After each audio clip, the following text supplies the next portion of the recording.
Le petit matin Sud Radio, 5h-7h, Benjamin Glaise. Il est 6h40, soyez les bienvenus si vous nous rejoignez sur Sud Radio. La vie en vrai, c'est un fléau pour de nombreuses communes. Ce matin, nous allons à Toulouges, c'est dans les Pyrénées-Orientales. Là-bas, une quarantaine de caravanes de gens du voyage occupaient illégalement le stade communal depuis samedi dernier. Finalement, le maire a réussi à les faire évacuer. Il est avec nous ce matin. Bonjour Nicolas Barthes. Bonjour Monsieur Glaise. Et soyez le bienvenu sur Sud Radio. Je disais, c'est la situation que vous avez vécue. Beaucoup de communes l'ont déjà vécue ou la vivent en ce moment. C'est un fléau, ce fléau des campements illégaux de gens du voyage. Vous avez réussi à déloger ceux qui occupaient votre stade de rugby de façon illicite. Racontez-nous comment vous avez fait.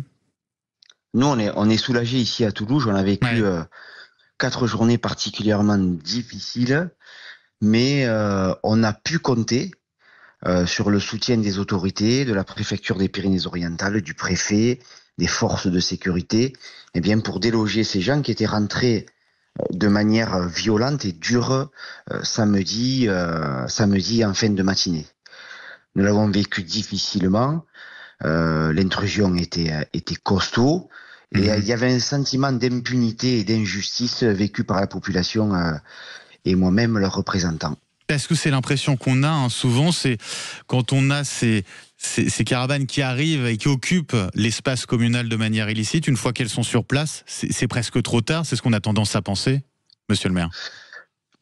Nous, on s'est interposé et on a été éjecté manu militari par ces gens.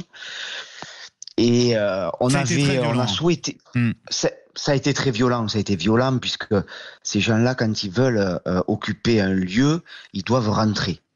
Mais c'était très dur, il y avait des éducateurs, je me suis moi-même interposé, et on était un peu dans le désarroi. Et j'ai eu un appel de monsieur le ministre Bruno Retailleau dimanche matin, qui m'a dit qu'il prendrait en main l'affaire.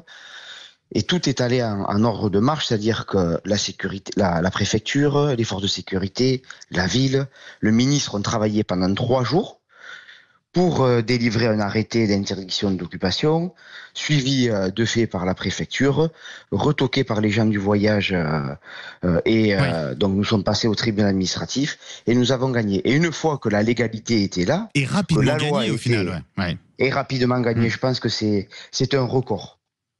Et une fois qu'on avait pour nous la loi et que Perpignan Méditerranée Métropole était en accord avec la capacité d'accueil des gens du voyage, c'est-à-dire qu'on leur a proposé une aire de substitution qui est réservée, qui est équipée, électricité, eau, pour les accueillir, on pouvait alors là faire agir la force, mais vous savez, c'était surtout de la persuasion parce que ça s'est très bien passé. Il y avait près de 100 hommes, une brigade cynophile, un drone. Nous avons parlementé avec monsieur le directeur du cabinet du préfet, monsieur Judia, et moi-même avec le représentant de la communauté, et ils sont partis sans problème. Et vous avez eu, vous l'avez dit, monsieur le maire, vous avez eu Bruno Retailleau au téléphone, son ministre, auprès du ministre de l'Intérieur, François-Noël Buffet, c'est son titre, était à l'Assemblée nationale hier. Il disait il a annoncé qu'un texte serait pris, voté d'ici fin juillet pour lutter contre ce fléau. Est-ce que vous en savez un peu plus sur ce texte? Parce que c'est vrai que je disais, ça concerne aussi beaucoup d'autres communes, forcément, d'autres maires qui vous écoutent et qui sont peut-être intéressés justement dans ce que vous nous racontez. Écoutez, j'en saurai plus puisque nous sommes représentés par Madame Josande, sénatrice, et Monsieur Sol, qui est également sénateur.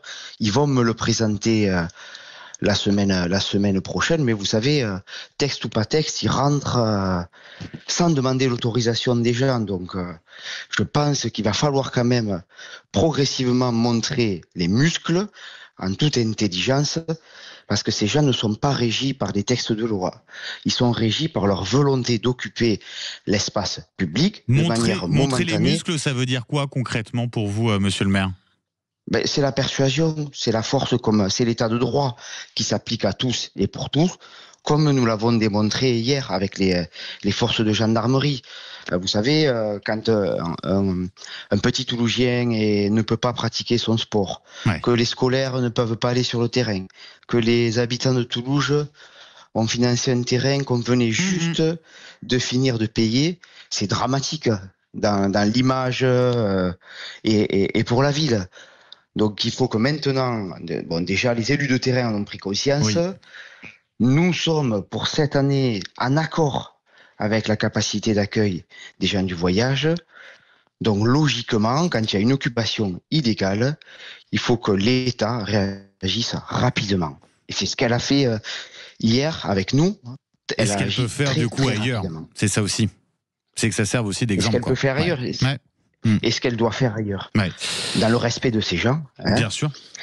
Et de l'état de droit, ça c'est important, et des communautés, parce que ce n'est pas les stigmatiser, bien évidemment, que de refuser qu'ils s'implantent sur un lieu public, mais c'est surtout de faire respecter l'état de droit. Il y a un cadre légal, il y a un état de droit, il faut le faire respecter. Nicolas Barthes, un grand merci d'avoir été avec nous ce matin sur Sud Radio. Je rappelle, vous êtes le maire de la commune de Toulouse, dans les Pyrénées-Orientales. Merci à vous et très bonne journée.